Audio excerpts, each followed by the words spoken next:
आप फायदा उठा सकते हैं हमारे 23 ऑनलाइन चर्चेस का, जो कि भारत की सारी प्रमुख भाषाओं में उपलब्ध हैं। और इसके अलावा हमारे पास 3 विशेष चर्च हैं। एक टीनेजर्स के लिए जिसका नाम है तूफानी योग यानी 3, बच्चों के लिए हमारे पास ऑनलाइन चर्च है, और गूंगे और बहरों के लिए भी हमारे पास चर्च है, साइन लैंग्वेज का चर्च। उसके अलावा आप हमारे ऑनलाइन चर्चेस को देख सकते हैं उड़िया में, तेलुगु में, तमिल में, गुजराती में, कन्नड़ा में, तुलु में, इंग्लिश में, हिंदी में, छत्तीसगढ़ी में, राठौरी बरेली में, असमीज में, मराठी में, पंजाबी में, नेपाली में, कोंकणी, मलयालम, सिंधी, भोजपुरी, बंगाली और मालवानी में। इनका फायदा उठाइए और पूरे भारत में लोगों को सुसमाचार सुनाइए। God bless you.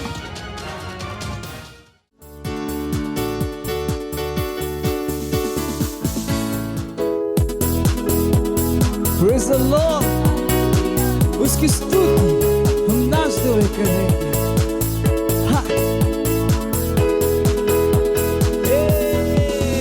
उसकी स्तुति मैं नाच के करूं, चाहे जो हो जाए, मुझ में जो है वो महान है, उसका नाम है यीशु। मैं हूँ एक विजयी, जयवन से बढ़कर उसके राज का वारिस, पवित्र आत्मा से भरा हुआ। उसकी स्तुति मैं नाच के करूं, चाहे जो हो जाए, मुझ में जो है वो महान है, उसका नाम है यीशु। मैं हूँ एक विजयी, जयवन से बढ़कर उसके राज का वारिस, पवित्र आत्मा से भरा हुआ। उसमें आनंद मनाओ, उसमें आनंद मनाओ, मैं उसमें आनंद मनाओ, जयवन से बढ़कर उसमें आनंद मनाइए, उसमें आनंद मनाओ, मैं उसमें आनंद मनाओ, जयवन से बढ़कर। मेरे विरोध में बना दिया, समृद्ध ना होगा, मुझ में जो है वो महान है, उसका नाम है यीशु। मैं हूँ एक विजयी, जयवन से बढ़कर उसके राज का वारिस, पवित्र आत्मा से भरा हुआ। मेरे विरोध में बना दिया, कभी समृद्ध ना हो, क्योंकि मुझ में जो है वो महान है, और उसका नाम यीशु मसीह है। मैं हूँ एक विजयी, जयवन से बढ़कर उसके राज का वारिस, पवित्र आत्मा से भरा हुआ। उसमें आनंद मनाओ, उसमें आनंद मनाओ, मैं उसमें आनंद मनाओ, जयवन से बढ़कर आनंद आनंद, उसमें आनंद मनाओ, उसमें आनंद मनाओ, मैं उसमें आनंद मनाओ, जयवन से बढ़कर, जयवन से बढ़कर, जयवन से बढ़कर। कहिए मैं जयवन से बढ़कर, मैं जयवन से बढ़कर हूँ। हालेलुया।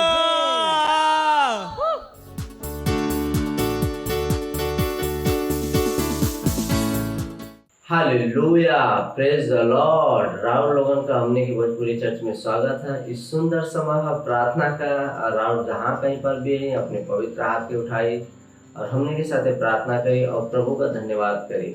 री सखरम अंथल लीक्र बो शांथेले लीला महंकलांक्रेंक्र मंक रे सेखे रे बो शखर बोंथल ली ब्रगांथल बहा री सेखे रे बो शांथेले ली मंक री ब्रगो शांति महंक री सेखे रे बो शखर बोंथल बहा री सेकर बहा। धन्यवाद परमेश्वर। री सेखर बो शखर बोंथल ली सेखे रे बो शकम अंतल बहा। धन्यवाद परमेश्वर। जून के महीना के लिए परमेश्वर धन्यवाद करते हैं। जौन महीना प्रार्थना का हमने प्रार्थना कर जाता परमेश्वर ईसा मंखर बो शकर अंतल लिखा रे बो शांति ले बहा। ओ धन्यवाद परमेश्वर, धन्यवाद धन्यवाद धन्यवाद। हालेलुया, प्रेज द लॉर्ड। हमने अभी भी प्रार्थना कर जाता। हमने का पहला प्रार्थना बिंदु हो यशाया 60 अध्याय का 18 वचन कहत हुआ, तोहरे देश में फिर कबो उपद्रव और तोहार सीमा के भीतर उत्पात या अंधेर का चर्चा ना सुनाई दे, परंतु तू आपन शहर पनाह के नाम उद्धार और अपने फाटक का नाम यश रखबा। हालेलुया। अय्यूब 5 अध्याय 12 वचन कहत हुआ, वो धूर्त लोगन का कल्पना व्यर्थ कर देत हुआ और उनकरे हाथ से कुछ भी बन ना पड़त हो। हम प्रार्थना करब कि शैतान का हर बुरी योजना के विरोध में जेकरे द्वारा रिजर्व स्टेट में अशांति और उपद्रव फैल रहा हो। हालेलुया। हम घोषणा करते हैं कि हर एक योजना जौन उपद्रव, खून और आतंक के फैलावत हो ओके हम बेकार करत है। हालेलुया। यीशु के नाम में हम प्रार्थना करते हैं कि वो जवान लोगन की गतिविधियां के विरोध में जेके भेजावल गई हो मिशनरी के रूप में, वैज्ञानिक के रूप में और आतंकवादी के रूप में हमारे शहर में। हालेलुया। हम घोषणा करते हैं कि उनकर योजना बेकार हो चुकल हो और हम शैतान के सामर्थ्य के तोड़त है उनके दिमाग के ऊपर से। यीशु मसीह के नाम में परमेश्वर अपने स्वर्गदूतन के भेज रहा हुवन उनके बीच में, और जहाँ पे मसीह का दर्शन होई और स्वर्गदूत का महान प्रत्यक्षीकरण होई और स्वर्गदूतों का महान प्रत्यक्षीकरण उनके बीच में होई। यीशु मसीह के नाम में उनके बीच में उद्धार आई। हम ऐसे इनके लोगों के खातिर प्रार्थना करते हैं। रीखम अंशा ब्रगोंशा अंतरा लेशे खे रे बोशा अंतरा लांक्र इंक्र मांक रे शोंतोलो रबाहा लीखे रे बोशा ममहंक रीसे खे रे मांतरा लीक्र बोशा करबोंतरा लीसे खम अंतरा बहा। धन्यवाद देते परमेश्वर। रिजा गरा बोशा करम अंतरा लीक्र बोंतरा लीसे खरबोंतरे बहा। परमेश्वर का शांति बोलती हर जगह पवित्र आत्मा लीखा बोशे का अंतरा लांक्र इंक्र बोशा अंकर बोंशा अंतरे से मांकर रीजे गेरे बोशा करा बोंदले रे ग्रबोंदले बहा। हर एक आतंक के काटा थे यीशु मसीह के नाम में। लीसे के रे बोशा करा अंतल लीखा रा बोशा करा बोंदल हर एक उपद्रव को खत्म करा थे यीशु मसीह के नाम में। लीसे के रे बोशा अंतल अंकर इंद्र मंक रीसे के रे बोशा ब्रगांता ले रे से के रे बोंदल बहा लीके रे बोशा कंतल लीसे मानतल लीका रा बोशा खर रबा यसी के रे बहा लीजे गरा मंकर बोंदल धन्यवाद देते परमेश्वर, धन्यवाद देते परमेश्वर। हर जगह परमेश्वर शांति शांति शांति, हर जगह परमेश्वर का शांति काम करके यीशु मसीह के नाम में। लीसे कर अंक अंतर ली ब्रोश अंतर ली मंक री सेंते ले रे से गरा बोश कंतल बहा री ममहांशो तोंतल ली जगर बोंदले लीगा बोश अंद्रवादी लखास्तिला लीका अंशो ब्रिगेश शखंतल बहा। धन्यवाद देते परमेश्वर, धन्यवाद धन्यवाद धन्यवाद। हर उपद्रव को परमेश्वर बदले खातिर धन्यवाद धन्यवाद करती राजा। धन्यवाद धन्यवाद धन्यवाद धन्यवाद। हमने के प्रार्थना के सुने खातिर परमेश्वर धन्यवाद। और ये सब प्रार्थना के मांगत है यीशु मसीह के महान और अद्भुत नाम में, आमीन। हालेलुया, प्रेज द लॉर्ड। हमने का दूसरा प्रार्थना बिंदु है जैसे अनुसार हमने अभी भी प्रार्थना किया था। फर्स्ट टाइमर और यंग कन्वर्टर्स के खातिर हमने प्रार्थना करा थे। इफिसियों 1 अध्याय का 15 से 17 वचन का था, यही कारण हम भी वो विश्वास का सुसमाचार जेके तू लोगन में प्रभु यीशु में यीशु में हुआ और सब पवित्र लोगन पे प्रकट हो। तोरे खातिर धन्यवाद करना छोड़त और अपन प्रार्थना में तोहके स्मरण करत है कि हमरे प्रभु यीशु मसीह का परमेश्वर जो महिमा का पिता हुआ तोहके अपने पहचान के ज्ञान में और प्रकार का आत्मा दे। हालेलुया। एक अनुसार हमने प्रार्थना कर जाता। इफिसियों 3 अध्याय का 14 से 16 वचन कहत हुआ, हम यही खातिर वो पिता के सामने घुटना टेकत है जेके स्वर्ग और पृथ्वी के हर एक घराना का नाम रखल जात हो। हालेलुया। कि ऊ आपन महिमा के धन के अनुसार तोहके ई दान दीहा कि तू उनके आत्मा से अपने भीतरी मनुष्य के सामर्थ पाए के बलवंत हो जा। प्रेज द लॉर्ड। हालेलुया। हम प्रार्थना करब कि हमारे फर्स्ट टाइमर्स के खातिर जे हमारे नया कन्वर्ट्स के जवन हो मसीह में और हम जवन वचन हमने ऊपर पढ़ी है वो वचन के संदर्भ में हम प्रार्थना करब कि वो मजबूती से विश्वास में स्थापित हो रहा हुआ और परमेश्वर में मिले उनके दर्शन के वो उद्देश्य का पूरा करत हुआ। हालेलुया। एक अनुसार हमने प्रार्थना कर जाता।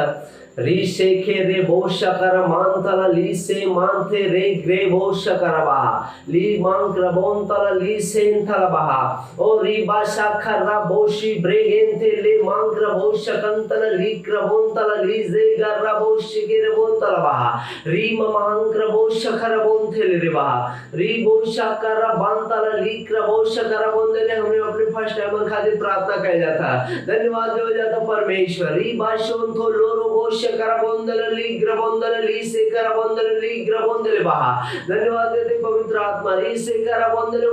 विश्वास में मजबूत और बलवंत हो यीशु मसीह के नाम में। ली माराशो को रोबोंतला ली का रमांक रबों शकंतला बहा री से के रेबोशा बांतला ली से खरबोशा ब्रेगेंतला बहा। धन्यवाद धन्यवाद धन्यवाद। ली से के रेबोशो थोलो ली ब्रगांतला बहा राल क्रीम क्रमांक री ब्रगोश शकंतला ली से मानता लाराबो शेखेरे बहा री गे रे वो शांता ली मांकर रबो शकंतला बहा। एक महान बदलाव के खातिर परमेश्वर धन्यवाद देते।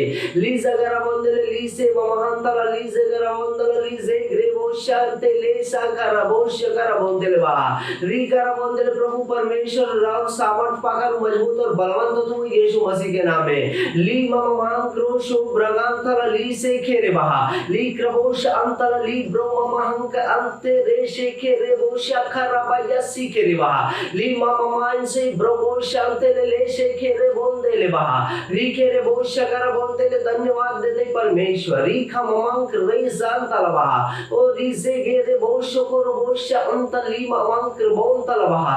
धन्यवाद धन्यवाद धन्यवाद। इस सीखरा वो मांक अंतला ली ग्रे बोंतला बहा। Thank you Lord. ऐसे जो ग्रो वो सीखे रे बोंतला ली से ब्रगांतला बहा संपूर्ण सृष्टि के मालिक। धन्यवाद धन्यवाद धन्यवाद। इसे खरा भूषा करा बोंदे बहा। धन्यवाद देते परमेश्वर। धन्यवाद देते परमेश्वर। फर्स्ट टाइमर लोगों के खातिर ली सीखे म अंतरा ली ब्रोगोंश अंतरा ली करा बोशों तोलो रेसे के रे बहा ई बारा शों तला बहा लाल क्रिंग क्रमांक रे बाबों शंकर बहा द्री रो शंकर रबा या सीखे रे बोशों तोलो रे बहा ली खरा बों तला ला बहा री क्रमांक रो प्रगान तला ली क्रबों दे बहा। धन्यवाद धन्यवाद धन्यवाद। इसे के रे मानसो ब्रोगो शकर रबा या सीखे रे बो ई मानसो प्रगान तला बो शकर बोंतला ली से के रे बरो बहा। ओ धन्यवाद देते परमेश्वर। धन्यवाद धन्यवाद धन्यवाद धन्यवाद प्रभु परमेश्वर। हमने के हर एक प्रार्थना के सुने खातिर, हमने के हर एक प्रार्थना के उत्तर देवे खातिर प्रभु जी धन्यवाद। हम राव महिमा करते परमेश्वर। हमने के हृदय धन्यवादिता से भरल परमेश्वर। धन्यवाद धन्यवाद धन्यवाद धन्यवाद देते पवित्र आत्मा। धन्यवाद राव सब काम के खातिर धन्यवाद। ये सब प्रार्थना के मांगते यीशु के नाम में आमीन। हालेलुया। प्रेज द लॉर्ड। इस समय आराधना का और हमने अपने प्रेस टीम का स्वागत किया जाए।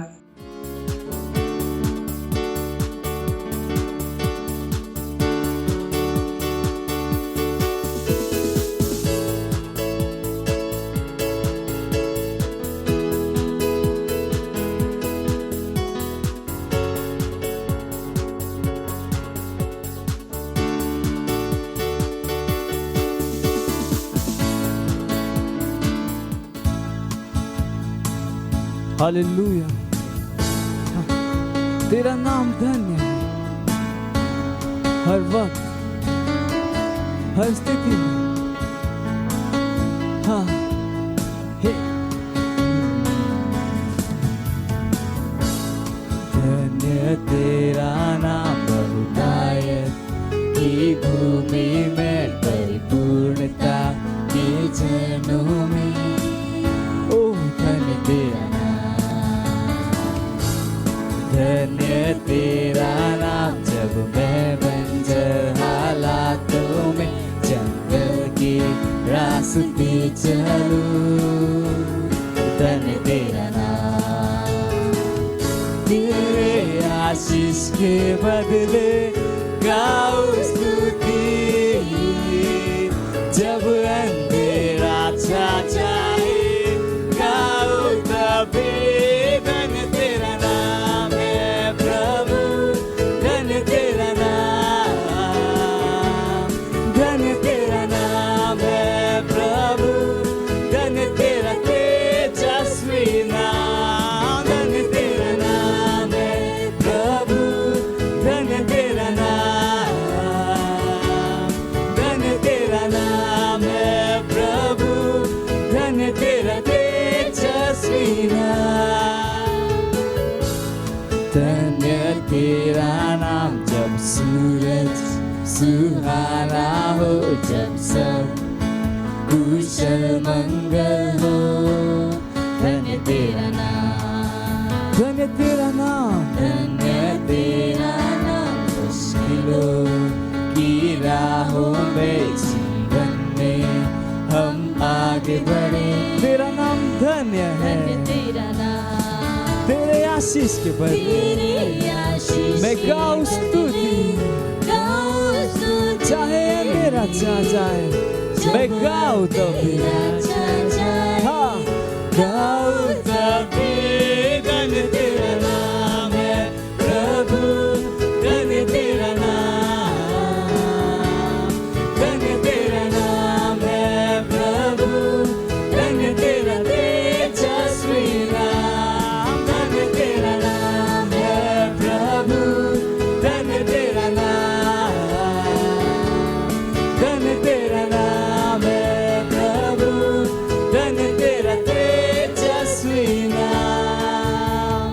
तू ही दाता है, विश्व विधाता है यहोवा मेरा दिल गाए।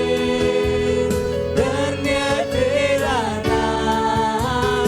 तू ही दाता है, तू विश्व विधाता है, ओ यहोवा मेरा दिल गाए कि तेरा नाम है।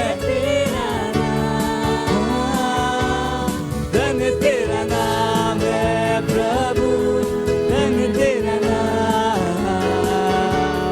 धन्य तेरा नाम है प्रभु, धन्य तेरा तेजस्वी नाम। धन्य तेरा नाम है प्रभु, धन्य तेरा नाम, धन्य तेरा नाम है प्रभु, धन्य तेरा तेजस्वी नाम।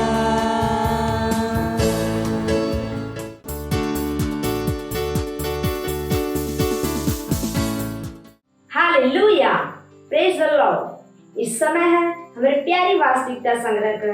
आज का तारीख है 13 जून 2021, रविवार। आज का संदेश है सब मनुष्य के खातिर प्रार्थना करें। हालेलुया। वचन ले गई है पहला इतिहास 21 अध्याय का पहला वचन से। शैतान इज़राइल के विरुद्ध उठ के दाऊद के उकसाने की इज़राइल का गिनती ले। हालेलुया। बाइबल दिखावत है कि कैसे दुष्ट आत्मा गलत काम करे के खातिर मनुष्य के उकसावत हो। हालेलुया। हमने के आरंभिक वचन में दाऊद के बारे में ऐसे ही एक उदाहरण हमने पढ़ने कल्पना करी कि दाऊद एक सत्यनिष्ठा राजा रहना, परमेश्वर के इच्छा के विरुद्ध इज़राइल का गिनती करे के खातिर शैतान से उकसावल गई रहना। एक परिणाम स्वरूप परमेश्वर इज़राइल के विरुद्ध कार्रवाई करना। हालेलुया। सुसमाचार में हमने की खातिर एक और उदाहरण देहल गई हो। जब यीशु अपने चेलन से ई बात करत रहने की ई जरूरी है कि ऊ हमने पापन के खातिर हमरे और हमरे के सत्यनिष्ठा ठहरावे की खातिर फिर से जीवित हो गए। यहाँ पे पतरस उनके अलगे ले जाके झिड़के लगना, हे प्रभु परमेश्वर न करे तोहरे साथे ऐसा कबहू ना होए। हालेलुया।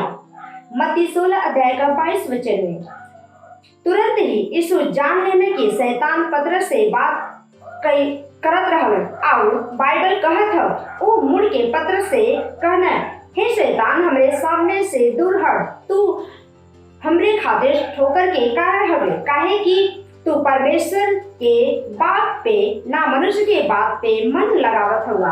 हालेलुया। मत्ती 16 अध्याय का 23 वचन, यही से भला मनुष्य भी गलत चीजें के कहे या करे के खातिर शैतान से उकसावल जा सकत हो। ई कारण है कि परमेश्वर चाहत हो कि हमने सत्य के जानी, उनके वचन के जानी। जब रुआ सत्य के जाना है तब रुआ उनके प्रार्थना में प्रकाश में चल सकत है। रुआ के पता है कि उनके तरह से प्रार्थना करे के हो और अपने आसपास शैतान के काम और प्रभाव के कैसे रोके के हो। हालेलुया। मनुष्य के सब देशन लीडर और अधिकारियों के खातिर प्रार्थना करे सीखी, जैसे कि पहला तिमुथियुस 2 अध्याय का 1 से 2 वचन में चेतावल गई हो। आत्मा से निर्भीकता पूर्वक घोषणा करे कि परमेश्वर का इच्छा, योजना और उद्देश्य रउआ में और रउआ के आसपास, रउआ के समुदाय में, शहर में, नगर में, देश में और जहाँ रउआ काम करत हैं और संस्था के लीडर के हृदय में स्थापित हो। हालेलुया। प्रार्थना करे कि वो नकारात्मक प्रभावन के सामने समर्पित हो और स्वीकार कर दें। जब उनके दुष्ट आत्मा की खातिर उकसा सकत हूँ, एकरे बजाय वो न्याय और समानता, सत्यनिष्ठा और सच्चाई के साथ शासन करत हैं। हालेलुया। आमीन। इस समय हम प्रार्थना करें। रघुवर जहाँ कहीं भी अपने पवित्र हाथ की उठाई और हमने पीछे प्रार्थना बोली। प्यारे पिता, हम अपने देशन में लीडर के खातिर प्रार्थना करत है कि वो अपने पद के इस्तेमाल और रुआ के सत्यनिष्ठ उद्देश्य के लाभ देवे के खातिर करत है, ताकि सुसमाचार तेजी से रुआ बिना रुके फैले। हम देश में शांति और समृद्धि के रुआ के आशीष के खातिर प्रार्थना करत है, यीशु के नाम में आमीन। हालेलुया। इस समय है गवाही का।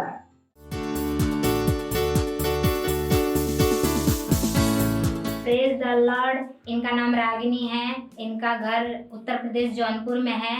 इनकी बुआ की लड़की की गवाही है कि उनके पेट में बच्चा था जो मरा हुआ पैदा हुआ। बच्चा पैदा होने के बाद उनको 4 दिन तक होश नहीं आ रही थी और फिर इन्होंने उन्हें ऑनलाइन मीटिंग के बारे में बताया। फिर उन्होंने ऑनलाइन मीटिंग अटेंड की। उसके बाद जब पास्टर सबके लिए प्रार्थना कर रहे थे, पास्टर की प्रार्थना करने के बाद उन्हें कुछ समय बाद ही होश आ गया। इसीलिए मैं परमेश्वर का धन्यवाद देती हूँ और धन्यवाद देती हूँ पास्टर आइजक सर का, जिन्होंने ऑनलाइन मीटिंग हमारे लिए उपलब्ध की। Thank you pastor. I love you pastor. मत सोचिएगा कि आपने कोई गलती कर दी या आपने कुछ इतना बड़ा काम कर दिया कि परमेश्वर का प्रेम आपके लिए खत्म हो गया। और कभी मत होने दीजिएगा कि आप अपने आप को बेकार समझें। जब आप 24 घंटे प्रेम में चल रहे हो तो आप 24 घंटे किसमें चल रहे हो? परमेश्वर की भरपूरी में। प्रेज द लॉर्ड। हालेलुया। अगर आपको उद्धार में चलना है तो आपको प्रेम करना पड़ेगा। प्रेज द लॉर्ड। तो प्रेम केवल मुंह का नहीं है, प्रेम में आप एक कदम उठाते हो। जैसे परमेश्वर ने जब हमसे प्रेम किया तो उसने कुछ किया। जो सम्मान परमेश्वर ने यीशु मसीह को दिया, जो मौका परमेश्वर ने यीशु मसीह को दिया, वही मौका उसने मुझे और आपको दिया। हालेलुया। उसने हमें उसके पास बुला लिया। हालेलुया। उसने हमारा उसके बीच का जो संबंध टूट गया था उसको क्या कर दिया? जोड़ दिया। ग्लोरी। किसकी वजह से? प्रेम की वजह से। हालेलुया।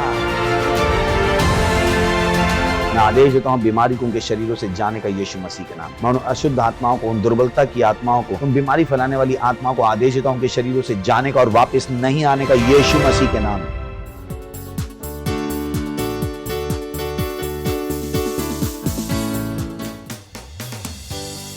ओ पवित्र तेरी उपस्थिति, शांति, आनंद और प्रेम है। हर समस्या का समाधान है। हालेलुया। और हम तेरी आराधना करते हैं। ओ धन्यवाद। पवित्र आत्मा तेरी उपस्थिति में शांति, आनंद, प्रेम है। तेरी उपस्थिति में हर समस्या का समाधान है। स्तुति और सम्मान ये योग्य है।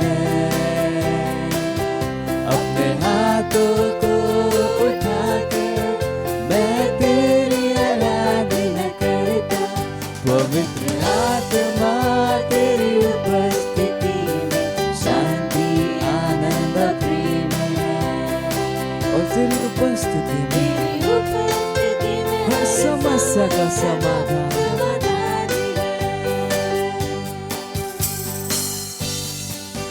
जरूरत के समयों में तू सबसे करीब सहायक, तू मेरी सहायता करता और मुझे सामर्थ देता। जरूरत के समयों में तू सबसे करीब सहायक, तू मेरी सहायता करता और मुझे सामर्थ देता। हर मोड़ पर मेरा मार्गदर्शक, हर स्थिति में मेरा रक्षक। तेरे जैसा न कोई था, न है और न होगा। पवित्र आत्मा तेरी उपस्थिति में शांति, आनंद, प्रेम है। तेरी उपस्थिति में हर समस्या का समाधान है। स्तुति और सम्मान, सारे सम्मान योग्य है। और मैं अपने हाथ को उठा के तेरी आराधना करता, क्योंकि तू योग्य है। ओ अपने हाथ को उठा मैं तेरी आराधना करता, मैं तेरी आराधना करता, मैं तेरी आराधना करता। Praise the Lord. Hallelujah. Hallelujah. Praise the Lord. अपन पवित्र हाथ के उठाई और आराधना करें, उनकर आराधना करें। मोंत्रला सतीला बहा। धन्यवाद दी उनकर प्रेम खातिर। उ प्रेम जो इंसान के परे बा। ओ धन्यवाद प्रभु, हमनी से इतना प्रेम करे खातिर, हमनी के अपन आत्मा से भरे खातिर। धन्यवाद हमनी के एक विश्व खातिर आश्चर्य बनावे खातिर।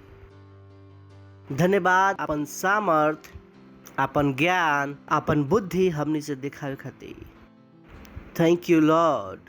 हमनी के दिल आभार से भरल बा राउर दया खातिर और करुणा खातिर।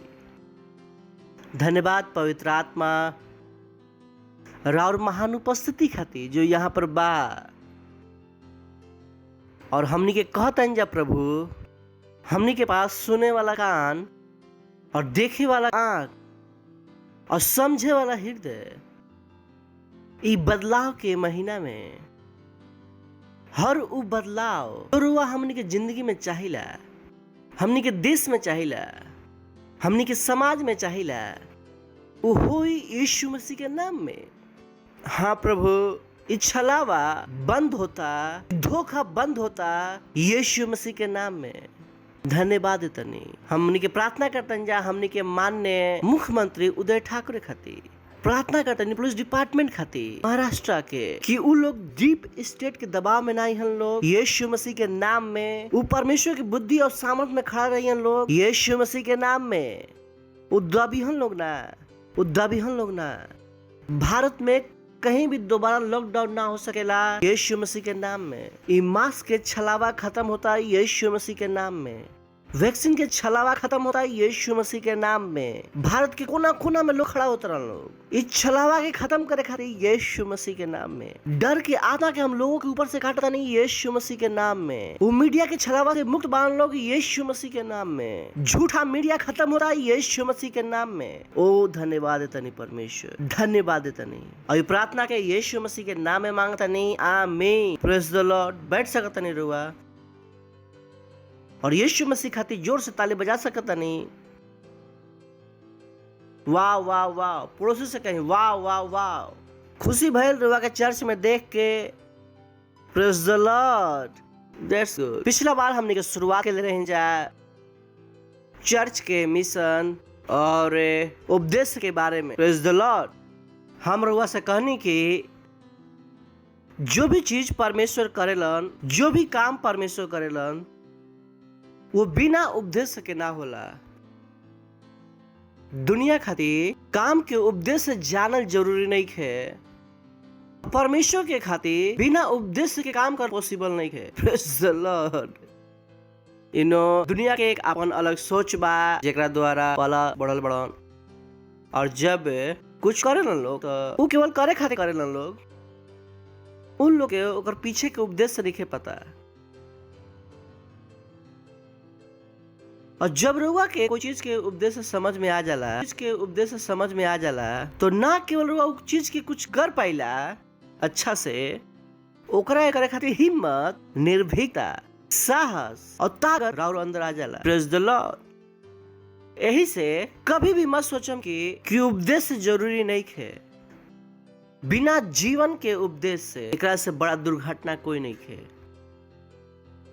दुर्घटना ई ना है कि एक आदमी मर गई, दुर्घटना ई है कि आदमी बिना उपदेश जानले बिना मर गए।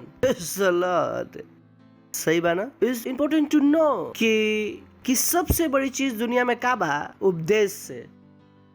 और चर्च परमेश्वर के सबसे शक्तिशाली संरचना है। हालेलुया।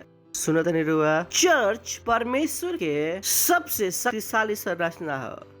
चर्च ही वो जगह है जहाँ से परमेश्वर विश्व के कंट्रोल करलन। बहुतों को नहीं पता।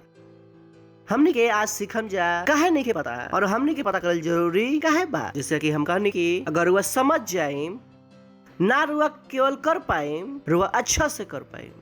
जो चीज रुआ समझ जाइला ना केवल रुआ ओकरा करीला, पर रुआ ओकरा के अच्छा से करीला। जैसे बचपन में मम्मी कहले चॉकलेट मत खा दांत खराब हो जाई, और रुआ के लागत है कि मम्मी मजाक करत रही। पर थोड़ा देर के बाद समझ में आ गई कि ना खा तो अच्छा बा, इतना तो मत खा कि जेकरा से नुकसान हो जाए। Thank you. जब रुआ के समझ में आ गई कि राउर पीछे ना कोई के पड़ गई कि मत खा, रुआ खुद समझ में आ गई और रुआ वो रास्ता में चले के शुरू कर देनी। प्रेज द लॉर्ड। तो उपदेश के साथ बात, जब रुआ कोई चीज के उपदेश से समझ जाइला, दुनिया की तरह मत बन जाए जा कि जब हमने के मिशन उपदेश के बारे में बात कइला जा तो उनका के लागला कि अरे ई आप बकवास करता रहो। कुछ सरल बात करो ना, केवल प्रार्थना करके भगा दो ना। प्रेज द लॉर्ड। हमने के पता बा कि जब रुआ उपदेश से जान जाए तो रुआ खातिर चीजें करल आसान हो जाए। प्रेज द लॉर्ड। कोशिश करें कि चीज कर आसान हो जाए, चीजें कर आसान हो जाए। सुनता नहीं? काहे दुनिया की चीज करे मुश्किल होला?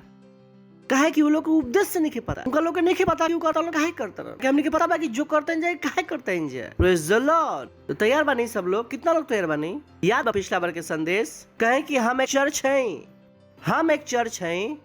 हम चर्च में आयल बानी। सही बना? चर्च में हमने के आइला जा, लेकिन हमने के खुद कहा जाए चर्च है जाए। तो ध्यान रखिए परमेश्वर हमने के साथ ऐसा ही जुड़ल बड़न, और एकर गवाही हमनी के आत्मा में बा। साइंस से एकर के ना पहचान सकेला। हम साइंटिस्ट बानी, हम पढ़ल लिखल बानी, अनपढ़ नहीं खी। जब लोग कहेलन रुआ के कैसे पता, जो रुआ के पता बा, जो हमरा के पता बा, जो हमरा के पता बा, जो रुआ के शायद पता नहीं खे। प्रेज द लॉर्ड, हालेलुया। तो चर्च एक धार्मिक लोगों के समूह ना हो जो यहाँ पर आयल मान लो परमेश्वर से प्रार्थना करे कि परमेश्वर हमनी के बचाव। फिर से सुन ली, चर्च एक धार्मिक लोग के समूह ना हो जो चर्च में इकट्ठा भइल बान लो प्रार्थना करे खातिर कि प्रभु हमनी के बचाई। बिल्कुल भी ना, बिल्कुल भी ना।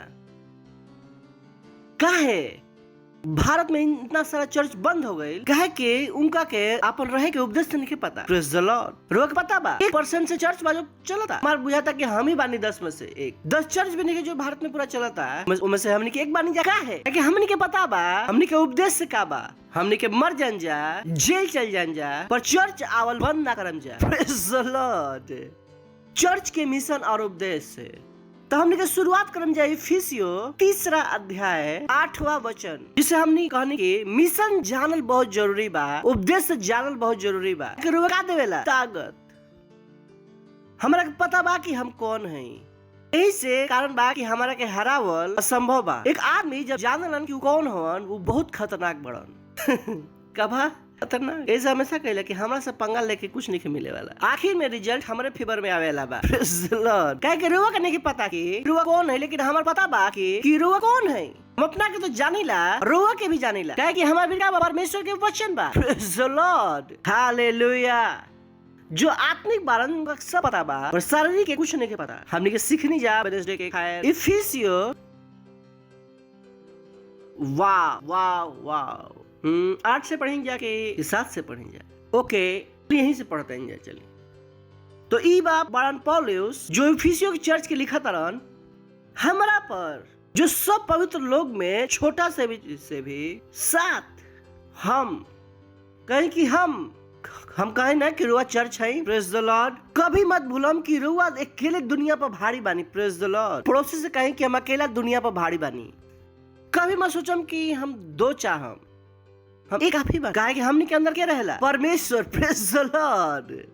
हम और परमेश्वर दुनिया पर अकेले भारी बनी जाए। कहीं कि हम और परमेश्वर दुनिया पर अकेले भारी बनी जाए, तो मत सोचम जा कि हमने के भीड़ बन जाए से भारी बनी जाए, हमने के अकेले बन जाए से भारी बनी जाए। ई मानसिकता के बना के रखे, झूठ ना है। हमने के सब पता बा हमने के कि हमने के अंदर परमेश्वर बड़ा। That's good. हम परमेश्वर के उद्दान के अनुसार, जो उनको सामर्थ के प्रभाव के अनुसार हमरा के देवल गोइल उस सुसमाचार के सेवक बनने कि हमने के सीखने जा कि परमेश्वर हमने के अनुग्रह दिले बड़ा, कि वो यहाँ पर बताओ तरन की हमारा अनुग्रह मिला। हमने कहिला जा कि ओ यीशु मसीह के ग्रहण कर, पर सच्चाई ई बाकी अगर यीशु मसीह ना चाह तो हमने के उनका के ग्रहण भी ना कर सकते। भले हमने के उनका के सीमेंटिस में भाषा में के हिसाब से, व्याकरण के हिसाब से कहिला जा कि हमने के यीशु मसीह के ग्रहण करनी जा, पर सच्चाई का ई बाकी हमने के ऊपर अनुग्रह भाई, जेकरा वजह से हम और रउआ एकरा ग्रहण कर पाएनी यीशु मसीह के। काहे कि अभी भी बहुत से लोग यीशु मसीह का लागेला कि बेवकूफी। It's alright. उनका ऊपर अभी अनुग्रह नहीं है भाई। प्रार्थना करते हैं कि उनके ऊपर हो जाए। प्रेज द लॉर्ड। सही बात। तो वो कहलन कि हम परमेश्वर के अनुग्रह के दान के अनुसार, क्योंकि पता बा कि पौलुस कौन रहन, कलीसिया के सताव करता, तो कलीसिया के सतावत रहन, मारत रहन, पीटत रहन, पता ना का करत रहन। एक दिन पौलुस के समझ में आ गल कि जो करत रहन का रहे गलत रहे। उनका के समझ में आ गल कि उनका के साथ काहे भाई, काहे कि परमेश्वर के अनुग्रह भाई, काहे कि जो काम के लिए रहन वो हिसाब से उनका के मर जाए चाहता है, उनका न्याय हो जाए चाहता है। लेकिन परमेश्वर उनका के बचैलन, पर वो बुद्धिमान रहन, आगे बढ़त रहते जाए। हम परमेश्वर के वरदान के दान के अनुसार, उनका सामर्थ के प्रभाव के अनुसार देवल गोइल उस शुभ समाचार के सेवक। तो उनका की समझ में आ गइल कि आज जो प्रचार कर पावत रहन वो केकरा वजह से कर पावत रहन? अनुग्रह के वजह से। उस शुभ समाचार के सेवक केकरा वजह से बनलन? अनुग्रह के वजह से। एकरा खातिर हमने के डिग्री ना चाहिए। कभी मत सोचम कि वो पढ़ल लिखल नहीं कि वो परमेश्वर के काम ना कर सकिला। जब तक पास्टर आइजक की तरह इंजीनियर ना बन जाए तभी काम करम रहुआ। के कहल रहुआ से हम अपन डिग्री यहाँ पर नहीं सिखावत, हम यहाँ पर का सिखावतानी ऊ जो परमेश्वर हमारा के अनुग्रह दिले बन। प्रेज द लॉर्ड, हालेलुया। पता ना डिग्री जब पढ़ती तो कौन सा गड्ढा में पड़ रहती हम अभी, सही बा। पर हमार पता बाकी कि हम अपन डिग्री से यहाँ पर नहीं खी केकरा वजह से बानी, अनुग्रह के वजह। ना तो रहुआ हमार काहे सुनो, ना रहुआ हमार रिश्तेदार है, हमार कोई है, काहे हमार सुने आगुनी, काहे हमनी के लाखों लोग हमनी के सुने लो, काहे कि हमनी के ऊपर का भइल बा, अनुग्रह। प्रेज द लॉर्ड। हम परमेश्वर के उदान के अनुसार जो सामर्थ के प्रभाव के अनुसार हमरा के देवल गइल बा उस शुभ समाचार के सेवक बननी। आगे हमरा पर जो सब पवित्र लोगों में छोटा से भी छोटा है, ओ अब यहाँ पर वो घुसे के शुरू करता रहन उपदेश में। कहे कि उनको पता बा कि जब परमेश्वर कुछ देले बड़न तो उनको देवे के पीछे एक उपदेश से बा। परमेश्वर कुछ भी बिना उपदेश से के ना देवेलन। उनका के समझ रहे कि वो पहले का बतैलन कि का देवल गइल बा, उनका के अनुग्रह देवल गइल बा ना। अब वो बतावत रहन, कोशिश करत रहन कि अनुग्रह कौन काम खातिर देवल गइल बा, ई अनुग्रह के पीछे के उपदेश से का ह। काहे कि जब रुआ के नहीं पता जो चीज रुआ के देवल गइल बा वो काहे के देवल गइल बा, तो रुआ उस चीज के इस्तेमाल ना कर सकेला। प्रेज द लॉर्ड। समझ तन रुआ सकेला। रुआ सोचे के जात रही और ऐसे ऐसे कोई रुआ के ऊपर पेन फेंक देलस, पहला दिमाग में का आई ई पेन हमारा के काहे उदेलन नहीं सवाल। रुआ सड़क पर जाता नहीं, कोई रुआ के पेन पकड़ा के चल गई, पहला सवाल का आई कि ऐसे देखे कैसे चल गई नहीं, पहला सवाल ऐसे थोड़ी कोई देखे चल गई। रुआ के 10 रुपया भी कोई दिला, सोचम कि भिखारी तो नहीं लागत हम सही बाकी ना, कोई आए रुआ के कोई 10 रुपया दे के चल जाए, देखो तारी अपन की कहीं कपड़ा उपड़ा के कहीं गिर तो नहीं गई कि कोई मिट्टी मिट्टी लाग गई, भिखारी लगता नहीं की तो आदमी हमारे पर दया करके मतलब तो नहीं लागत ज्यादा कि 4 दिन के बिना खाइल बानी कि उनका के हमारे पर दया आ गई 10 रुपया दे के चल गिल। कहे क्योंकि पता बा कि कुछ देवल गइल बा तो ओकर देवे के पीछे कोई उद्देश्य बा, तो वहां पर सबसे पहले बतावे के शुरू कइलन। का कहलन कि हमरा का देवल गइल बा, अनुग्रह। तो हमेशा ध्यान रखम जो हमनी के बात करते हैं जा वो हमनी के पढ़ाई लिखाई से नहीं जा करत, हमनी के अपन जाति और धर्म से नहीं जा करत। हमनी के परमेश्वर अनुग्रह दिले बड़न, हालेलुया। परमेश्वर हमनी के चुनले बड़न, हालेलुया। ये परमेश्वर की इच्छा बा हमनी खाती, हालेलुया। कभी मत बोलम, सही बा, कहीं कि हमरा के ऊपर अनुग्रह भइल बा, अपन नाम लेके बोली, कहीं कि हमरा पर अनुग्रह भइल बा, कहीं कि हमरा पर अनुग्रह भइल बा। कहे बहुतों के लागेला ही ना कि उनका के साथ कुछ अच्छा भइल बा। जिंदगी भर सोचत रहे लोग कि हमारे साथ बुरा काहे भइल, अच्छा हम कहला कि भइल तो रोके बुरा नहीं भइल, वो दिमाग से रोआ निकाल दी कि साथ कुछ बुरा भइल बा, रोआ के साथ अच्छा भइल बा, कहीं कि हमारा के साथ अच्छा भइल बा, हमारा पर अनुग्रह भइल बा। भूलम त ना तो कभी भी शैतान रुआ के बताई कि तू तो ना लागेला कि तू कर पाइबा, कि तू सुबह झूठ बोल के आइला अभी सही काम करे के जाता रहा। कहम कि शैतान निकल यहाँ से, हमारा ऊपर अनुग्रह भइल बा। शैतान के अपन जिंदगी में कभी मत आवे देम, सही बा। कोई भी रुआ के ऊपर दोष मत लगावे देम, गलती करने के बाद भी सीना तान के खड़ा रहम। प्रेज द लॉर्ड। सही बा, कहे कि रुआ कुछ गलत नहीं करे, समझ में आवता, कहे कि हमने के और सारा पाप के क्षमा के दे दिलस यीशु मसीह। प्रेज द लॉर्ड, हालेलुया। तो कभी मैं सोचम कि ओ हम ई लायक नहीं खे, कहे कि ई वो चीज बा जो शैतान डाल के रख ले बा कि लोग के हमेशा याद दिलावत रहला कि तहार औकात नहीं खे, तू ई लायक नहीं खे। यीशु हमने के लायक बनेले बड़ा। प्रेज द लॉर्ड। जो हमरा में सबसे छोटा से में छोटा है ये अनुग्रह भइल बा की, कहे कि बताओ तन कि कौन सा अनुग्रह भइल बा, कहे कि हर काम करे खातिर अलग अनुग्रह बा। उ कहलन दिस ग्रेस, हर काम जो रुआ करे जाइला एक अलग प्रकार के अनुग्रह बा, रुआ की समझे के पड़ी। अगर रुआ के पास काम के करे खातिर अनुग्रह नहीं है, रुआ कितना भी कोशिश कर ली वो काम होखे वाला नहीं है। बहुत से बार लोगों को समझ में ना आवेला कि जो हम करता नहीं उनमें सफल काहे नहीं हो। शायद लोग पता नहीं खन कहले कि उनका के कौन सा काम करे के परमेश्वर अनुग्रह दिले बड़ा। परमेश्वर से लोग पूछलन ना, वो लोग ना पूछलन। It's important. पौलुस बुद्धिमान रहा, का कहलन हमरा के ई अनुग्रह देवल गइल बा, हमारा के बाकी पता बाकी नहीं के पता हम कर सकता नहीं कि ना, पर ई काम जो हम बतावे ले बानी भाई हमारा पता बा कि एकर खातिर अनुग्रह देवल गइल बा। प्रेज द लॉर्ड। समझ में आ गइल। ई काम करे खातिर अनुग्रह देवल भाई हमरा के समझ में आ गई। दिस ग्रेस कहीं कि दिस ग्रेस, यह अनुग्रह, कहीं ई अनुग्रह। ओ लॉर्ड, आगे जो लिखल बा बहुत पावरफुल बा। हमारा लगता है कि हम थोड़ा सा समरसेट मार के रोवा के पास फिर आ जाए, लेकिन रोवा के पास डिसेंट बने के बा ना। That's good. ई अनुग्रह भइल कि हम अन्य जाति लोग के ओ लॉर्ड, हम अन्य जाति लोग के हम मसीह के अगम्य धन के शुभ समाचार सुनाई। अगम्य धन, oh boy this is big. मसीह के अगम्य धन के शुभ समाचार, ई उ चीज बा जो हमारा के बहुत पहले समझ में आ गई। हम कभी ना सोचनी कि हम कब खाएम, कब पियम और कहाँ रहम। कहे कि हमारे वचन बहुत पहले समझ में आ गए, शायद 2003 में, और हम 18 साल से मसीह बनी। आज तक हम ना सोचनी कि हम का खाएम। हमारे दिमाग में अइबो ना करला कि अगला खाना का खाएम। इस सोचल हमरा खातिर असंभव बा कि हमारा के पास पैसा ना हुई। हम सोच भी ना सकिला कि हम गरीब हो सकिला। और वो हमारे से कहा कि तू गरीब हो जीबा। ई का सेंटेंस बोलला, जर्मनी बोलला, हमरा समझ में ना आई। हमार दिमाग वो चीज के समझ ना सकेला। होला ना कि रुआ एक भाषा बहुत दिन तक ना बोली और वो भाषा रुआ के दोबारा बहुत रुआ के बोली कोई तो समझ में ना आए कि वो भाषा अपन जिंदगी से हम काट देनी। हमार समझ में ना आवेला कि हम असफल कैसे हो जाए। प्रेज द लॉर्ड, हालेलुया। तो का कहला, हमरा पे अनुग्रह भइल बा। का भइल बा? कहे कि हमरा पे अनुग्रह भइल बा, हमरा पे अनुग्रह भइल बा, हमरा पर अनुग्रह भइल बा। समझ में आ गइल? कहे कि हमरा पर अनुग्रह भइल बा। भूलम त ना, कहे कि हमरा पर अनुग्रह भइल बा। हमरा पर अनुग्रह भइल बा कि हम अन्य जाति लोग पर हम मसीह के अगम्य धन के शुभ समाचार, एक मसीह के जिंदगी निकल जाए पता करे में तू कितना अमीर बाड़न। तू बताए कोशिश करता। कोई के मत बताव दम कि मसीह के गरीब होके के चाहिए। हम कहते मसीह के गरीब होके के चाहिए तो अमीर के करा के होके के चाहिए। अभी तक वो लोग उतना पैसा देखल नहीं खल लोग जो हमने के उनका लोग के देखावे ले बनी जाए। एक अच्छा बॉक्सर के पता होला कि पिटाई खात रह जब सामने वाला थक गइल, अब उनका पता लागल कि अब हमारा टाइम बा। समझ में आइल ना? देखले बानी ना बॉक्सिंग के मूवी, हमने के पता बा कि हमने के टाइम बा।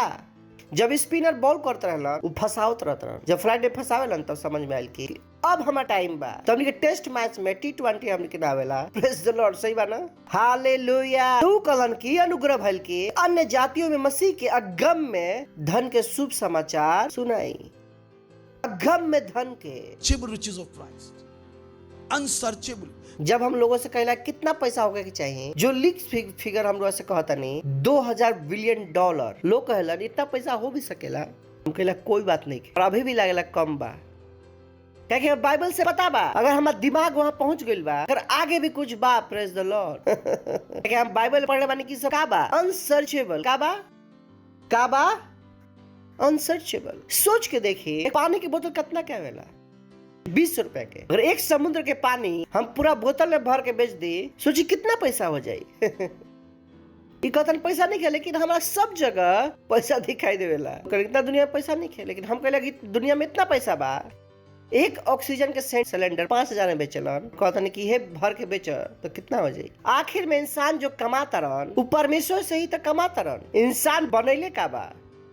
सोना वो जमीन से निकलन, पेट्रोल वो जमीन से निकलन, पानी नीचे से। मतलब कि का बात करता रह तू?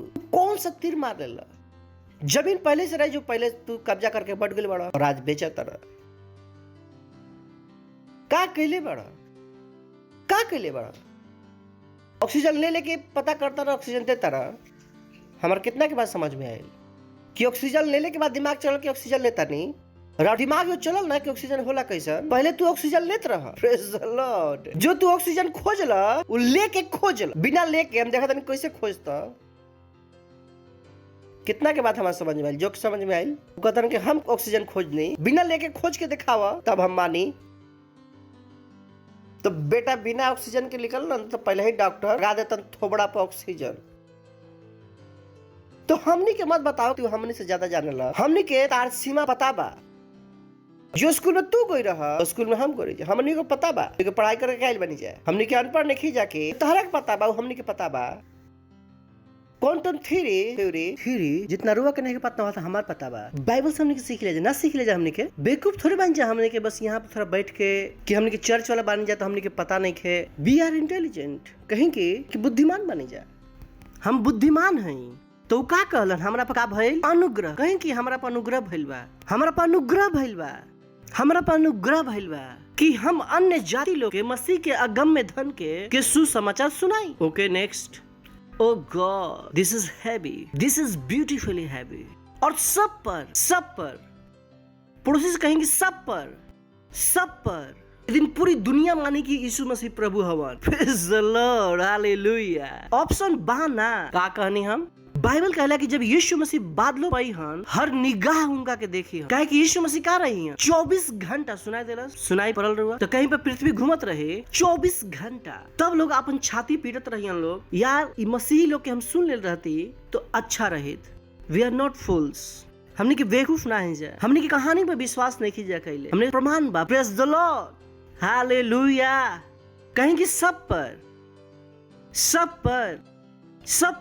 तो शर्माई मत, सही बा। कोई कहे कि मसीह है चिंता मत करो, दिन तोहरो पता लगी। ई होखे के बा, ई सच बा का बाई। कहे कि बाइबल कहला कि परमेश्वर के बाद मनुष्य के खातिर का बा मूर्खता। वेडनेसडे के हमने के सीखते रहिए ना, सीखते रहिए। जब लोग परमेश्वर के बात कहेगा तो लोग बता ये मूर्ख इंसान है, एक का बात करे के बाद इंसान के परमेश्वर समझ में ना आवस के ले रही ना। परमेश्वर दिमाग से का बा बड़ा वेडनेसडे के मैसेज याद बारुआ के का बतले रही हैं। परमेश्वर का बा दिमाग से बड़ा। जब वो परमेश्वर के दिमाग से लेके जाए चाहेलन तो सब ब्लॉकेज हो जाला। छोटा दरवाजा में बड़ा दरवाजा, बड़ा चीज कैसे लेके जाइबा, तो दिमाग से परमेश्वर को समझे के चाहेलन, लेकिन परमेश्वर उनके दिमाग से बड़ा। हम कहने ना कि सोफा जब रुआ एक दरवाजा से घुसावत नहीं, दरवाजा के साइज से बड़ा बा, सोफा कहाँ रह जाए दरवाजा के बाहर। परमेश्वर का बात दिमाग से बड़ा। जब वो परमेश्वर के ले जाके दिमाग में ले जाके फिट करेला, परमेश्वर दिमाग से बाहर हो जाला, दिमाग काम कर बंद हो जाला, कुछ अंदर ना जाला कुछ बाहर ना जाए। कहीं समझ में नहीं आवत कि अभी समझ में नहीं आवत तो हम क्या करी। ऐसे बहुत सारी चीज जो समझ में ना आवे लेकिन फिर भी करते रह ना, हर चीज समझ में आवेला तबे करते रह का।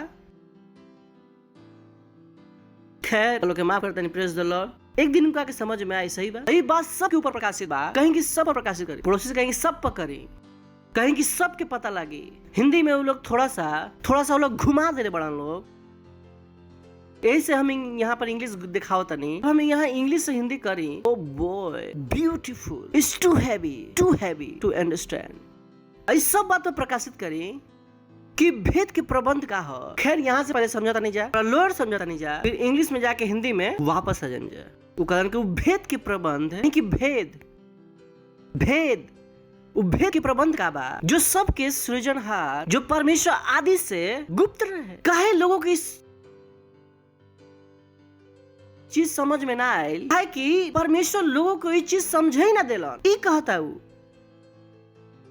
भेद का है, भेदू है जो कुछ लोग के पता बा और सबके, जैसे एक माँ बाड़ी बत्ती बाड़ी उनका पेट में के बा उनको नहीं पता, तब का उनका खातिर का बा गुप्त का बा। हेलो गुप्त बा कि ना, वो पता लगा लिहन कि लड़का है हन कि लड़की, लेकिन लड़का आई जो कैसन होए वो अभी भी का बा गुप्त। तभी पता लगी जो समय आ जाए, का आ जाए तब तक वो लड़का का बा गुप्त। वो लड़का 10 साल में कैसन देखी हन वो का बा गुप्त। वो तभी समझ में आई जब लड़का कितना साल के हो जाए 10 साल के, तब तक वो लड़का का बा गुप्त। उस सामने बाड़न पर वो लड़का का होए 10 साल में माँ के भी नहीं पता। ये जब 10 साल हो जाए तब माँ के समझ में आई अच्छा ई शकल बा बच्चा के। अभी भी 15 साल में लड़का के शकल का होखे वाला बा, माँ खातिर का बा गुप्त। तो ये जो हमने क्या समझा नहीं जा, ये परमेश्वर के पहले से पता रहे, पर परमेश्वर करे का रख ले रहे गुप्त, जब तक मैच्योरिटी तक नहीं रहे, जब तक चर्च के उद्देश्य समझ ना आई रहे। चर्च के लागत रहे कि हमने के चर्च में ही से आइला जाके कि परमेश्वर से का करवाई जा। उनको ये समझ में ना आवेला कि चर्च में हमने के ऐसे आइला जाके परमेश्वर हमने के बताइहन कि का करी जा। प्रेज द लॉर्ड।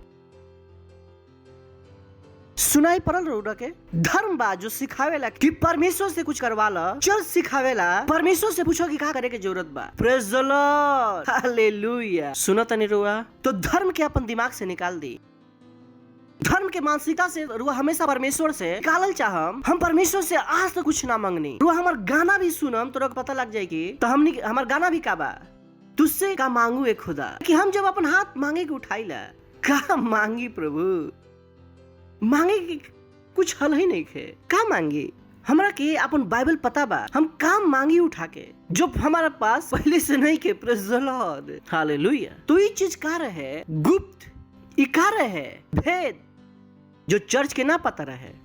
चलिए आगे के वचन पढ़ के वापस आओ तनी जा। एक शब्द वहां से पिक करे के बाद 10वां, ताकि अब वापस चला जाए, 9 में वापस चला जाए। ज्यादा देर मत दिखाई एकरा के, ना तो रहस्य खुल जाए है ना।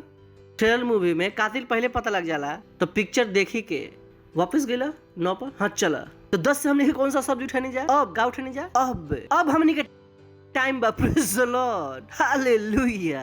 अब हमने के दिखाएं जाके कि हमने के हां जा कौन। प्रेज द लॉर्ड, ये हमने के टाइम बा। अब चर्च बच्चा नहीं रह गई कि गिरुआ जब भी एकरा के चूचू करके बहका लेम, डरा लेम, टाइम गई। पड़ोसी से कहीं टाइम गई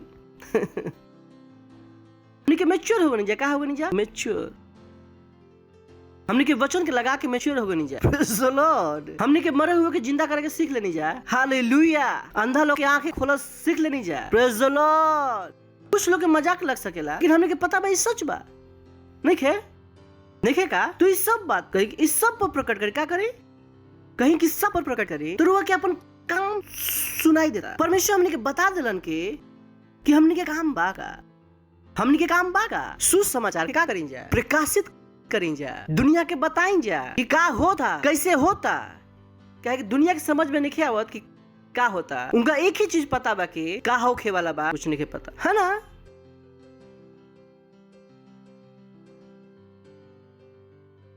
का होगा, उनका एक ही चीज पता बा कि ई नहीं पता कि कल का होखे वाला बा। लेकिन हमारे से पूछो ना, हमार पता बा कि का होखे वाला बा। प्रेज द लॉर्ड, हालेलुया। हमने के पता बा कि भविष्य का बा, कि हमने के कहां से पता बा? हमने के बाइबल से। हमने के बाइबल में लिखल बा कि का होखे वाला बा। तो वो का कहलन? इस सब बात प्रकाशित करे ओ, कहलन इस सब बात प्रकाशित करे ओ। चले इंग्लिश में जाके हिंदी में आवते जा। ओ लॉर्ड, वो कहता कि सबके बताई कि सहभागिता के रहस्य का कि आखिर परमेश्वर हमारे अंदर और अंदर रहे खातिर काहे आइलो। प्रेज द लॉर्ड, हालेलुया। परमेश्वर के साथ हम बीमार कैसे हो सकले? पता बा परमेश्वर कौन हवन? उनका के साथ हम वो हमारे अंदर और हम बीमार है या कैसे होई? परमेश्वर के साथ हार जाई हम? ओ लॉर्ड, कैसे होई? इस चमत्कार के करे वाला बा। प्रेज द लॉर्ड, हालेलुया। परमेश्वर के साथ हम हार जाए? Not possible, not possible. यही से हम कहता नहीं, हारे का डर मत रखो। प्रेज द लॉर्ड। दुनिया के पास ऐसा कुछ नहीं है कि हमने के हरा दे। प्रेज द लॉर्ड। बाइबल कहेला हमने के लड़ाई के हथियार संसारिक नहीं है, परंतु सामर्थी बा पवित्र आत्मा के द्वारा। प्रेज द लॉर्ड। हमने के पास भी हथियार बा। हमने के हथियार उनका से अलग बा। हमने के हथियार का बा? प्रार्थना। तो प्रार्थना करके हमने क्या कर सकिला जा? पता करम जिनका लोग के हमने के प्रार्थना से डर लागेला, उनको लागेला कि प्रार्थना ना करे जाता तो अच्छा बा। और यही बात जो यहीं से सब बिगाड़ होता। यही से तो वो चर्च के पीछे पड़ल बन हाथ धो के। उनको पता बा कि चर्च प्रार्थना करी, उनका योजना सारा हो जाए असफल। उनका लोग के आज तक नहीं के पता उनका ये पूरा षड्यंत्र रहे कोविड-19 के आखिर असफल कैसे भइल। उनको नहीं पता कि हमने के जैसा लोग रात रात भर झक करते रह जाए प्रार्थना, हमने के बेकार में ना करते रह जाए। प्रेज द लॉर्ड, हालेलुया, हालेलुया। हमने के अपन ताकत पता बा। का पता बा? का पता बा? हमने के बम के जरूरत नहीं है, हमने के तलवार की जरूरत नहीं है। अब हमने के प्रार्थनाएं काफी बा कि काहे इस्तेमाल करें जाए। प्रेज द लॉर्ड, हालेलुया, प्रेज द लॉर्ड। तो का कहलन? सब मनुष्य लोग को दिखाई कि फेलोशिप ऑफ द मिस्ट्री, ये सब बात के हम प्रकाशित करें कि उस सहभागिता के रहस्य, ये रहस्य का बा, का बा? और ये कुछ नया नहीं है। कहां से बा? इस शुरुआत से ये जो रहस्य रहे कहां से बा? शुरुआत से। पर लोग के ना पता नहीं है। परमेश्वर दिखैली ना रहन। पुराना नियम में समझ में नहीं रहे। अब्राहम की समझ में ना आए, आइजक की समझ में ना आए, दाऊद की समझ में ना आए, कोई की समझ में ना आए। काहे कि चर्च के टाइम ना रहे। प्रेज द लॉर्ड। परमेश्वर इस रहस्य के ओ गॉड, परमेश्वर इस रहस्य के कब बतावे रहन, जब ओ उस सहभागिता आदम के साथ चाहत रहन, जो आदम के पाप के चलते चल गए रहे, जो उनका पता रहे कि इस सहभागिता पूरा हो जाए, जब हम उनका लोग में रहे में आ जाए और वो लोग हमारा में शुरू कर दिहन, तब समय आई उनका लोग बताएं कि का कर ले बानी जा। प्रेज द लॉर्ड, हालेलुया। ओ समझ में आओ तरुआ के कहे ना भाई, कहे कि उस सहभागिता पहले पॉसिबल ना रहे, लेकिन परमेश्वर हमने के अंदर रहे के संभव ना रहन, वो तभी संभव हो पाई जब यीशु मसीह आके मर जैतन। तो परमेश्वर के बात का रखे के पड़ल गुप्त। परमेश्वर को पता रहे कि जब वो हमारे से कहियन कि तू दुनिया पर जवन से बड़का बड़ा, हमने के डर जेती जा, कहे कि हमने के अंदर परमेश्वर उस समय ना रहन, हमने के समझ में ना आयत। पर परमेश्वर की योजना शुरुआत से यही रहे, एक दिन हो जब परमेश्वर हमने के रहियन और हमने के उनके साथ का हो जान जा, घुल मिल जान जा और वो दुनिया के दिखाएं जा। Oh God, hallelujah.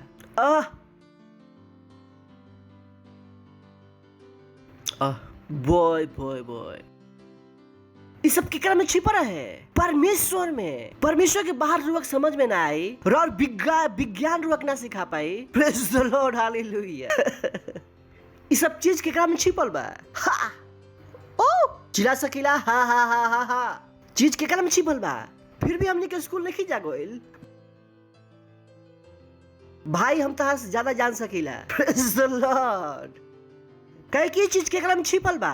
परमेश्वर में, जो तहार दिमाग के बाहर बा। परमेश्वर हमने के आत्मा में बारन। प्रेज द लॉर्ड। हमने के उनका के साथ सुई ला जा, उठी ला जा, बैठी ला जा। प्रेज द लॉर्ड। हमने के उनका पर चली ला जा। ग्लोरी। परमेश्वर हमने खातिर रहस्य नहीं खन, हमने के उनका के साथ 24 घंटा जी ला जा। प्रेज द लॉर्ड, हालेलुया। ओ ग्लोरी, ओ ग्लोरी। हिंदी में वो लोग लिखा दिलन, पता ना काहे वो लिखा दिलन लोग। प्रेज द लॉर्ड। 10वां पड़ोसी कहीं तैयार हो जाए, क्लाइमेक्स आवता। Oh this is beautiful, oh Lord. Okay okay, I like to say yes be well. ताकि अब कलीसिया के द्वारा, कहीं कलीसिया के द्वारा, अब केकर द्वारा हम रोज करें चर्च के मिशन और उपदेश से। केकर बात करते हैं जा, केकर उपदेश। अब समझ में आ गई कहाँ पागनी जा हमने के की क्लाइमेक्स है, पिक्चर लैंड होता अभी। अब पता लगे वाला कि मजा बाका। इतना सब बतैला ना यहाँ पर लैलन, ताकि अब कहीं की हमार समय है, कहीं की हमार समय है। कहीं भैया तू सोत रहा, कम की ना यही टाइम रहे जागे के, सोत ना रह जाए। हमने के जागे के टाइम ही यही रहे। तरह कहे अरे तू 11 के हो गई, पहले कहाँ रहा? पहले 10 के रही, अब 11 के हो गई ना। ताकि अब कलीसिया के द्वारा हालेलुया हमने के पास मुंह बा, कहीं हमने के पास मुंह बा, हमने के पास मुंह बा, बुद्धि बा। प्रेज द लॉर्ड। हमने के पास बाइबल से ज्यादा बुद्धि बा। हालेलुया। जो परमेश्वर की तू मना करेला, वो परमेश्वर के साथ हमने के 24 घंटा जीला जा। प्रेज द लॉर्ड। का जीला जा? जीला जा। जेकरा के तू मान ना सकेला, ओकरा के साथ हमने के जीला जा। हमने से कैसे लड़बा यार? वी आर टू बिग। प्रेज द लॉर्ड। ओ लॉर्ड। ताकि अब कलीसिया के द्वारा, कहीं ताकि अब कलीसिया के द्वारा रोज समझता नहीं कि सारा खेल अब पलटी कैसे? कलीसिया के द्वारा। प्रेज द लॉर्ड। भूल मत जाए, हम और वे बन जाए जो खेल के पलटे वाला बन जाए। प्रेज द लॉर्ड, हालेलुया। हम घूस दे के यहाँ नहीं पहुंचल। इस जगह पर घूस दे के पहुंच भी ना सकीला जा, पहुंच सकता नहीं जा। ये परमेश्वर ही सिखायन तभी पहुंच सकम जा। प्रेज द लॉर्ड, ग्लोरी। ताकि अब कलीसिया के द्वारा, प्रेज द लॉर्ड, कहीं हमरा द्वारा, हमार द्वारा, ओ बॉय, परमेश्वर की लड़ी के कुल्हाड़ी है जा। प्रेज द लॉर्ड। इनकर गढ़ के हम ही ढाइन जा। प्रेज द लॉर्ड, हालेलुया। और तलवार से ना, बम से ना, एकरा से परमेश्वर के विभिन्न प्रकार के ज्ञान। एकर ज्ञान, प्रार्थना एक प्रकार के ज्ञान है। का है? प्रार्थना एक प्रकार के। अभी हमने के अंदर बहुत सारा चीज बाकी बा अंदर। अभी तो हमने के पहले ही तीर छोड़नी है जाए, सब बगलाइल पड़ल बा लोग, तो बाकी छोड़ दे जाते का होई। परमेश्वर के का विभिन्न प्रकार के ज्ञान के कर वो प्रधान और अधिकारी लोग के ऊपर जो स्वर्गीय स्थान में प्रकट कल जाए। प्रेज द लॉर्ड, हालेलुया। तो इस शैतान के लागत रहे ये बॉस बड़न, चिंता मत कर, हम आगे नहीं जाए। इस समय नर्क में इस तरह से अफरा तफरी मचल बा, सब भागे पर तुलर बड़न लोग है कि नीचे हमने के और वो जाग बनी जाए। प्रेज द लॉर्ड, हालेलुया। उनको ना पता रहे कि हमने के जाग जाए। शैतान बचपन से ही बेवकूफ बा। उनको लगा रहे कि यीशु मसीह के एक दिन मार के विश्व पर कब्जा कर ले, मालूम पड़ल कि तभी तो विश्व ओकर हाथ से निकलल। ओकर लागल कि हमने के दबा ली और पता ना रहे कि ये तो हमने के टाइम रहे। यही समय तो हाथ ना लगावे के रहे। होला ना कि बच्चा से रुआ प्यार करते नहीं, मम्मी मम्मी, और उनका नाखून ना कटनी। जब मम्मी कहते पता लग मम्मी, पता ना चल कि बच्चा के नाखून कब बड़ा हो गई। होला ना, तो पता लगा अरे अब बाहर का बताए पति मरलन कि बेटा मरलन, दोनों ना बता सकीला। बोलते ना कुछ लाग गइल। प्रेज द लॉर्ड, हालेलुया, ग्लोरी। ताकि अब कलीसिया के द्वारा ताकि कलीसिया के द्वारा ये कहीं और से नहीं आवेला। इस समाधान के से आई हमरा से और रुआ से। यही कारण बा कि हमरा रुआ का करे के बा प्रार्थना। हम रुआ खाली ना बैठ सकिला जा, हम रुआ पिक्चर ना देख सकिला जा, हम रुआ समय बर्बाद ना कर सकिला जा, हम रुआ अलग बनी जा। जब प्रार्थना के समय बात हमारा रुआ प्रार्थना करे के पड़ी, कहे कि बदला हमरा से और रुआ से ही आवे अलावा केवल हमनी के मजाक में चीज ना ले सकले जा। हमनी खातिर चीज का बा गंभीर, कहे कि समाधान केकरा भी बा, हमरा भी और रुआ भी। जब ऑपरेशन थिएटर में ऑपरेशन चलता तो सीनियर डॉक्टर बा वो मजाक ना कर सकेला। इस समय दुनिया के बचावे के बा हम रुआ मजाक ना कर सकले जा कि हमनी की प्रार्थना ना करी जा, हम रुआ मजाक ना कर सकले जा कि अपन बाइबल ना पढ़ी जाए, तो हम रुआ मजाक ना कर सकले। जब हम से कहीं कि रैप्सोडी बाट आत्मा जीत, हम मजाक ना कर सकेला। जब हम से कहीं कि बीमार के चंगा करीला जा, रुआ ना कर सकेला कि पास्टर में भी टाइम नहीं खे, हमरा भी रुआ भी मजाक करे के टाइम नहीं खे। कहे कि बदली तभी हम रहुआ अपन काम करम जाए। तब मत सोचम कि कहीं और से उद्धार आए, मत सोचम कि दुनिया कहीं और से बच जाए। इस दुनिया से बचाव कहां से होई? हमरा से रुआ से। कहे कि बहुतों की पता नहीं खे, ये गुप्त रहे, गुप्त भेद रहे और हमारा का रुआ पता रहे। पास्टर ना हम 10 मिनट प्रार्थना करम थक जाइला, मेहनत करी बहन, 1 घंटा प्रार्थना करी। अपन दिमाग फोकस करे के सीखी। प्रार्थना में अन्य भाषा ना बोले वाला तो सीखी अन्य भाषा बोले के, भविष्यवाणी ना करे वाला तो सीखी भविष्यवाणी करे के। बाइबल रोज ना पढ़ी तो रोज पढ़ी। अगर आत्मा ना जीती तो जीती, पैसे ना दिला तो दी। तो इस समय बाद जो सब केकरा द्वारा बदले वाला बा, कलीसिया के द्वारा। से मुर्द के एस्तर से कहलन कि का पता तू ऐसे ही समय खातिर जन्म ले ले बाड़ी, हम अरुआ यही समय खातिर जन्म ले ले बनी जाए। जब दुनिया में अंधकार हुई हम अरुआ चमकम जा। प्रेज द लॉर्ड। सुनता नहीं रुआ तो अपना आप के हल्का में मत ले कि ना हमरा से ना होई, के कहल रुआ से कि ना होई। रुआ सच माने कि परमेश्वर के सच्चा, अगर परमेश्वर कहता है कलीसिया के द्वारा, तो केकरा द्वारा हुई? कलीसिया के द्वारा। तो अपन कमी के मत देखम, तो अपन बैंक अकाउंट के मत देखम, पति रुआ के मारता नौकरा के मत देखम, मार खाते रहम आनंद अन्य भाषा बोलत रहम। हालेलुया, प्रेज द लॉर्ड। सुनाई पड़ रुआ के कहीं कलीसिया के द्वारा, कलीसिया के द्वारा। तो बदलाव दुनिया में कहां से आई? कलीसिया के द्वारा। केकरा द्वारा आई? कलीसिया के द्वारा। उठाई अपन हाथ, करी अन्य भाषाओं में प्रार्थना। Tele brosa talaba. बोली अन्य भाषाओं में बोली। Tralontra la casiti. Lantra la shatele intra lancra gataro lo reshetele intra la bade. L'intra langra gabantro lo shetele itra langra gabante. Randele shetele gedingra gabantro le shetele itra la bada. L'intro le shetele intra langra gabate. ओ hallelujah, ओ hallelujah, praise द Lord. ओके, अगर वह पहली बार आयल बनी तो अच्छा जगह रुआ आयल बनी है ना। तो हमनी के रुआ के स्वागत करल चाहम। रुआ खड़ा हो सकता नहीं अगर वह पहली बार आयल बनी, और हम चाहता नहीं कि अगर वह अंधकार के बस में रहे तो आज छूट जाए।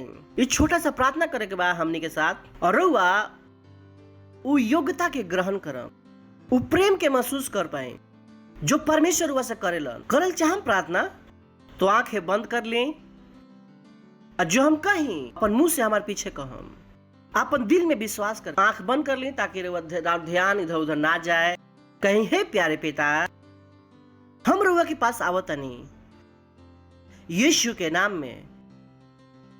हम विश्वास करतनी यीशु मसीह में, जीवित परमेश्वर के पुत्र में, कि वो हमरा के बचावे खातिर क्रूस पर मरलन और परमेश्वर उनका के तीसरा दिन मरे हुए में से जिंदा कैलन, हमेशा के लिए जिंदा।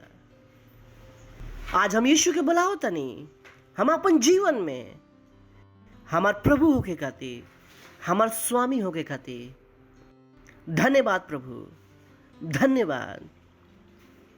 हम बच गइल बनी। आज से हम परमेश्वर की संतान हैं। हम अपन अंदर परमेश्वर के जीवन को ग्रहण करतनी यीशु के नाम में, आमीन। और जोर से ताली बजा सकीला रहुआ सब इनका लोग खातिर। Thank you.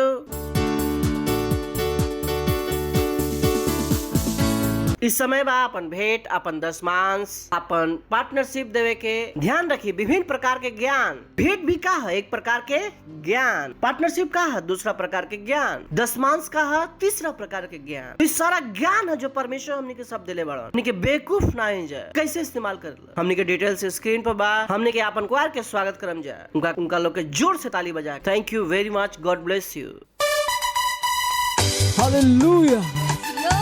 ये महीना है घोषणा का, हाँ, और हम घोषणा करें, हाँ, हम एक चुना हुआ वंशज है।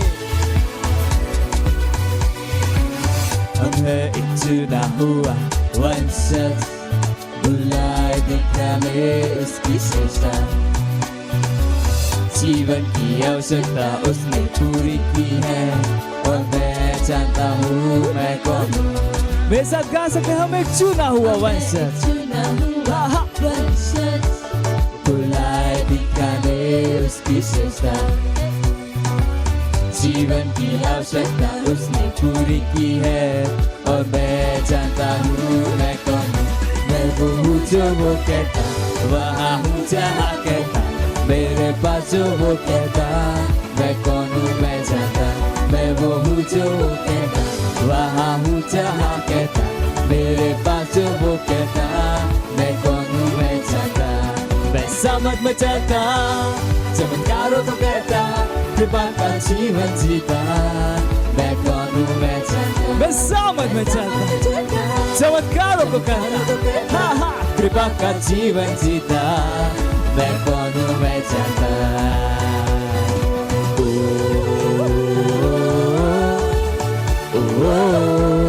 मैं कौन हूँ मैं जानता।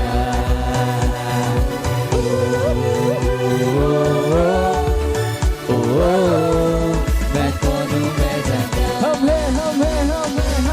हम है एक चुना हुआ वंशज, बुलाए दिखाने उसकी श्रेष्ठता, जीवन की सारी आवश्यकता उसने पूरी की है। हालेलुया।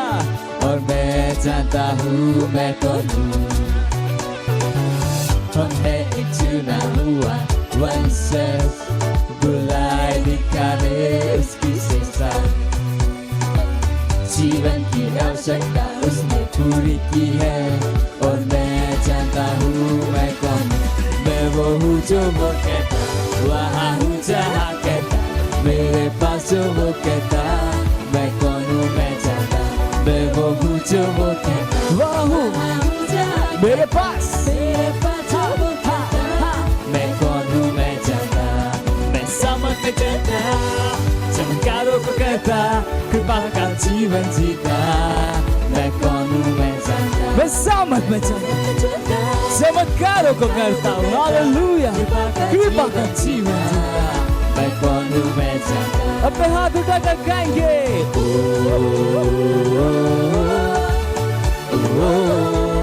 मैं कौन हूँ मैं जानता।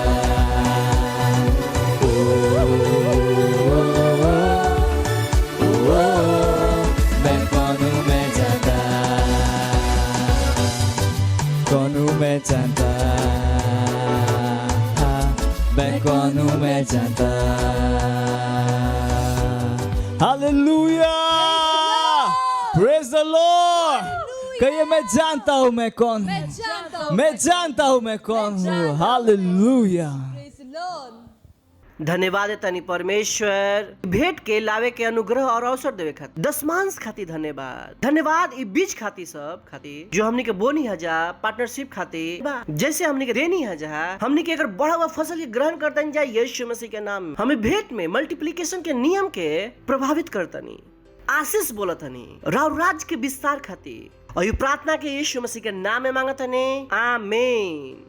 कुछ अनाउंसमेंट बात ध्यान से सुन ली जो कि बहुत जरूरी बा। सबसे पहले हमने के जो हमने कहनी जा के आत्मा जितनी जा ओकरा के बना के भी रखे, हमने के बतानी जा कि उनका साथ का करे के बा। वो रिस्पांसिबिलिटी के लिए हम और वे बानी जा जो जेकरा द्वारा दुनिया बदले वाला बा, दूसरा कोई आवे वाला नहीं है। काहे कि मनुष्य बहुत दुष्ट हो चुकल बा, वो अपने आप के मारे खातिर सारा औजार बना ले बा, खुद ही वायरस बनाओ तरन और खुद ही ओकर दवाई बेचता। वायरस प्रकृति में ना पावल जाला, परमेश्वर वायरस नहीं बनैले। अगर परमेश्वर वायरस बनेले रहतन तो पहला वायरस 1862 में कैसे आयल? सही बा ना? तो कोई के बेवकूफ मत बना दे रुआ के कि ओ अपना आप कहीं से चमगादड़ से आ गइल, ओ चल गइल दिन हो गइल शाम। बुद्धि बा हमनी के पास, प्रेज द लॉर्ड। सही बा, तो फंस मत जाए ओकरा में। जो रुआ से कहल जाए करी, सेल के पार्ट बनी, सेल के और जानकारी देवल जाए रुआ के कि हम रुआ का करे वाला बानी जा। प्रेज द लॉर्ड, हालेलुया। हमनी के खड़ा होखम जा, परमेश्वर के धन्यवाद देम जा, अपन हाथ के उठा के परमेश्वर के धन्यवाद दी।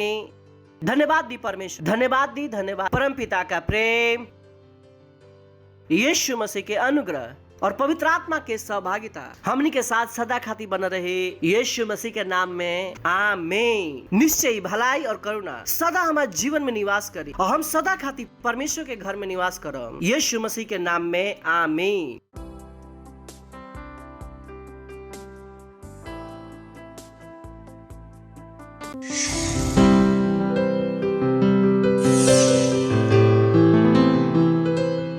Subscribe to our channel, hit the bell icon, like, comment and share. Thank you and God bless you.